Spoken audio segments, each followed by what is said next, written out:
99% of our customers are repeat customers. They buy from us again. One of the reasons for that is our culture has always been about, even though we're small, being a full stack integration support culture. So from myself as CEO, Walt the CTO, down to everyone in the organization, we're about making our customers' integration work.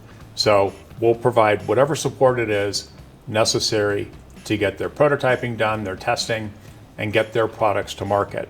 That's something that actually is a huge differentiator in the market. We're not just throwing stuff over the wall. We actually actively engage with our customers on exactly what their application and their product is. That's great at many different levels. First of all, we get fantastic testimonials out of our customers about why they do business with a small company like Inertial Sense, because we're in the team, we're in the game with them, we're in the mission with them. But also, we understand much more about what our customers' vision and their mission is.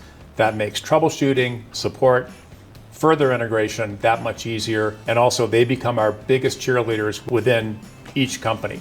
So we sell to one part of the company, other people find out about us, or they tell other groups in the company about us, and we make additional wins within that company. So the full stack integration support is a key part of that.